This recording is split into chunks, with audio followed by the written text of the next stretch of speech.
Peace up, family. Peace up. Back at you on another beautiful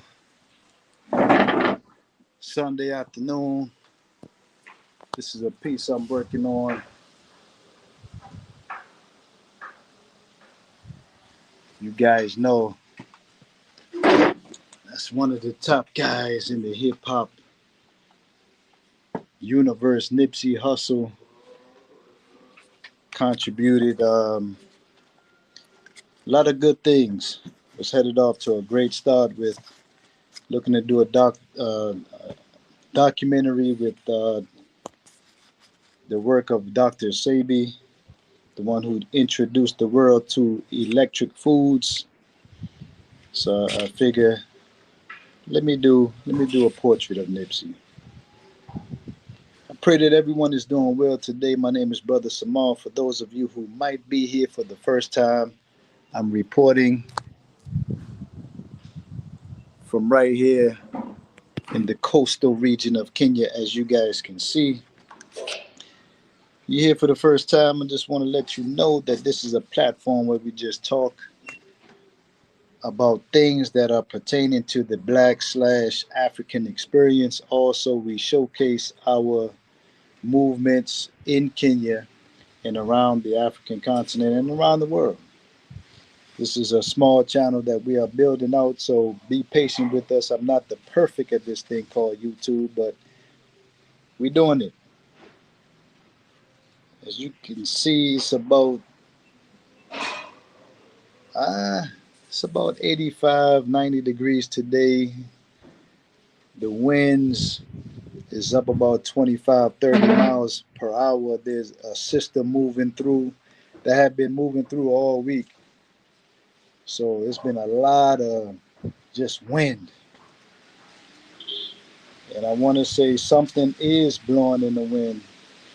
I was on YouTube and I saw one of my favorite artists running around the streets of New York screaming and yelling because the New York Knicks have won the championship and they haven't done it in over 53 years. So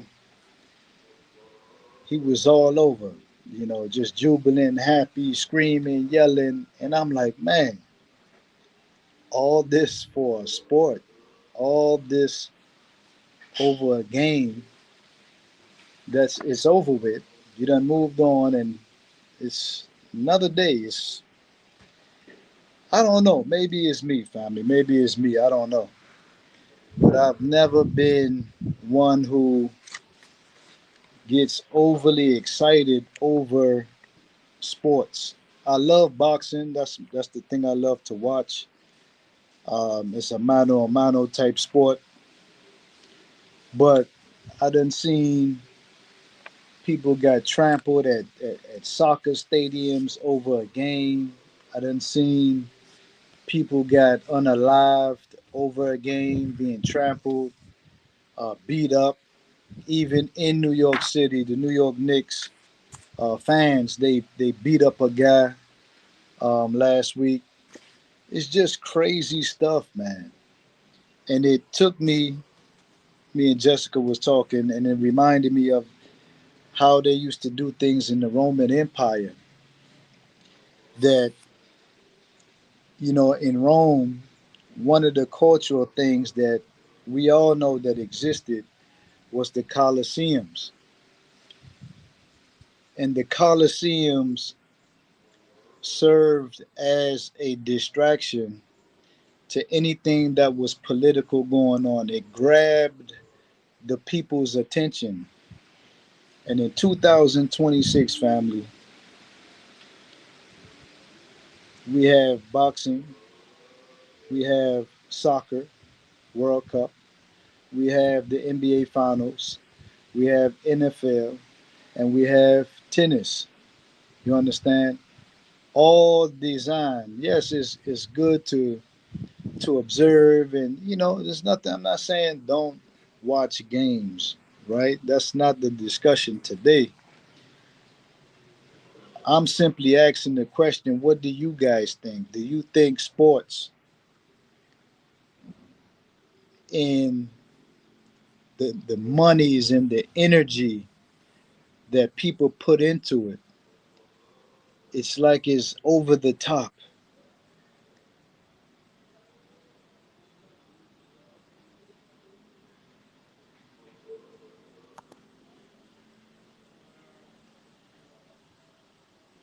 When I see DraftKings commercials, then you realize that sports is a joke.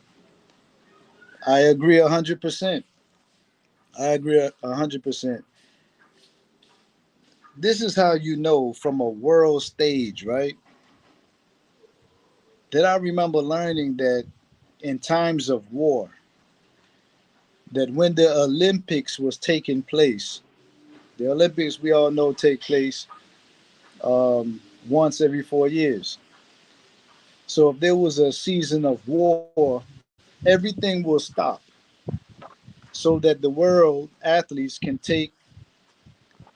participate in these games, right?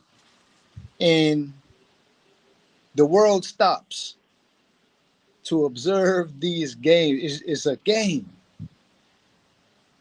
and it's like, wow, the this the Olympics, right? When you think of Olympics, what do you guys think of? Zeus, Thor, the goddess of Nike. All of these things come to mind. Walking up in Coliseums, men fighting animals, and the crowd going crazy, blood being shed everywhere. And it's the same thing when you walk in a stadium, a Coliseum, and you hear the eruption of the crowd, and one team is down, and people are crying and going through it. It's just a roller coaster ride of emotions. So if we on the planet spinning at the speed of light in the middle of the universe, it's like when you take a bird's eye view of sports and the impact that it has on people. I don't know, family. Maybe it's me. I'm the type of person I try to look beyond the obvious, beyond what they are putting in our face. And one would ask the question, why distract us? What is the purpose of distracting masses of people? So one of my mentors told me that, Samal, people think that gold and silver and platinum and oil, these are chief resources, right? And they are. But the main resource on planet Earth is the 8 billion people that makes it all happen. So those folks that are at the very top that are pulling strings, you got to imagine this. If I had all the money in the world, what is it that I can't buy? You have to understand that those folks that are the elite top, money doesn't do it for them anymore because they understood they don't view money like how view money. We go to school, we matriculate through the system, we get our degrees, and we look to have a great job so that we can acquire nice things. But for the man, the woman that's at the very elite top, they created the game of money. So the whole gerbil on the treadmill thing that they have us chasing, paying bills, paying bills. It's all a game. And that in itself is the greatest form of distraction in existence. The whole 9 to 5, the whole 40 hours a week, 60 hours a week of your life force being dedicated to fulfill someone else's dream is the greatest scheme of all time. That you trade your life force, that you trade your life for this fiat, this paper money that's not backed or worth anything. It's just digits on the screen. So back to the sports. Is it, I'm asking the question to the family. Please leave a comment. And for those of you who tune in later on, drop us a comment. This is our digital village. This is what we do. Is sports as a whole designed to keep the masses of people distracted? It's a question to the family. And if for those who say, yeah, it's a distraction, Simone, I'm asking the question, why? I asked J Cafe the question. She said, well, Simone, it's to keep us asleep, to keep us weak, and to keep us docile, to keep us at a very low vibration. I sat back and I thought, I was like, great observation. That makes sense. So if the 8 billion people on the planet is the greatest resource, then it's imperative for those at the very top to keep us asleep. So when I went on YouTube and I saw Stephen A. Smith almost in tears breaking down, because, for those of you who don't know, Stephen A. Smith is one of the top sports commentators in the game. And New York Knicks is his team, and they just won the championship. The man is on the court talking, lips quivering, shaking, about to just drop tears. And I'm like, man, is this really going on right now? It's like people really that gone. Are people that distracted? It's just a game. It's not that serious, man. These players are getting paid millions and millions of dollars a year. And you have the casual fan running in the streets of New York, throwing bottles, breaking glass, and acting belligerent. And they're not getting paid not $1. They just happen to be born in New York or just live there. Bob Marley said, family, there's a natural mystic blowing through the air.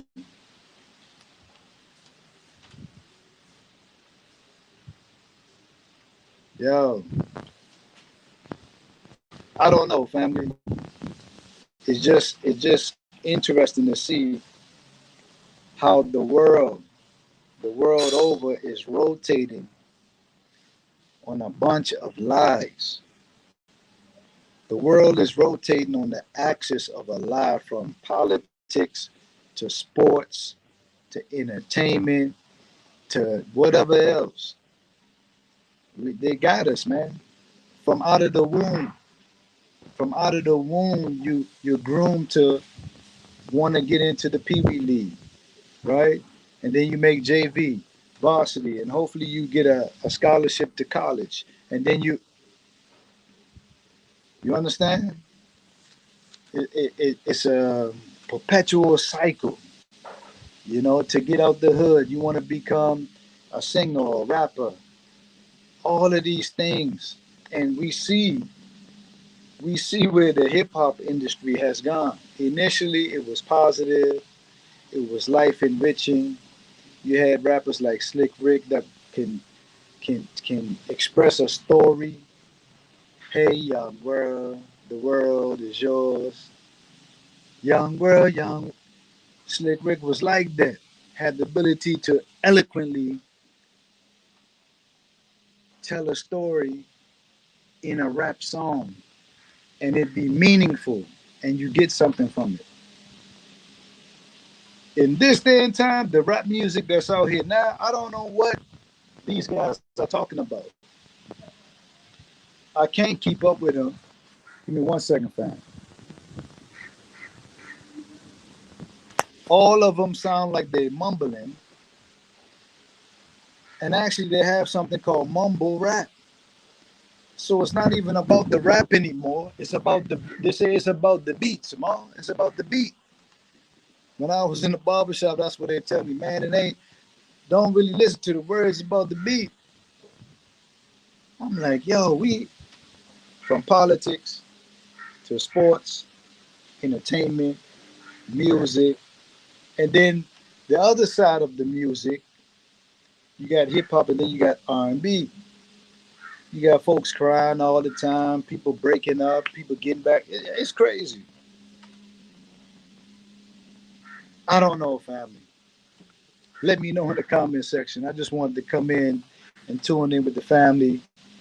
Make sure you guys are good and make sure you all aren't distracted by the nonsense. Ah, Sunday sermon with Brother Samal. Tune in, family. You see, we got the merch on today. That's that Art Shop Artisans. All of our website. If you look in the comment section, I have J Cafe's website up and also my email if you guys want to reach out and chop it up. Like I said, we are here in the coastal region of Kenya. So if you're looking to travel this way anytime soon, feel free to reach out. We can chop it up.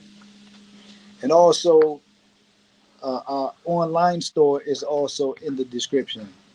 So with that being said, family, I'm going to go ahead and tune out. Just to tune back in, please give us a like, share, and subscribe to the platform if you love this type of content. One more time, this is Nipsey Hussle.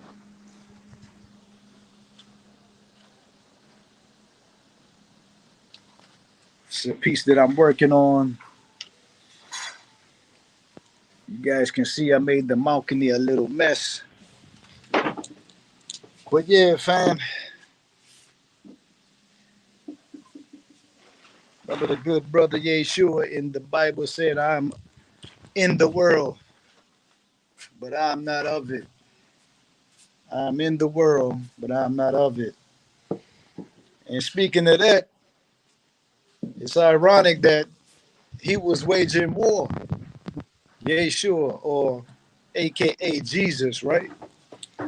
Wasn't he on record for going to war with the Roman Empire? Wasn't he on record for going in to the houses of business and turning over tables, which they called him and deemed him to be a rebel rouser because he was shaking it up, he was mixing it up. He didn't like what he was seeing in Jerusalem. But I'm gonna tune out right here, family. I'm gonna tune back in. I pray that you guys are well. Read this comment. Yes, it's designed to take your money and to push their storyline. Absolutely, family.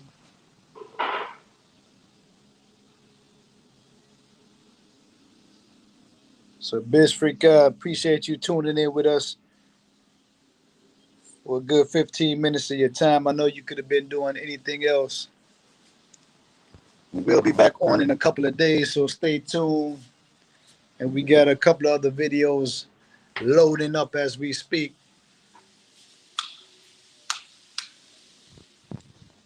Like I said, it's about 20 miles per hour wind, so I got to bring this painting back inside before it blows and cracks the frame. Okay, family. Okay, guys. You guys can hear that beautiful plant-based food being chefed up by J Cafe herself. Peace out, family. Peace out. Till next time.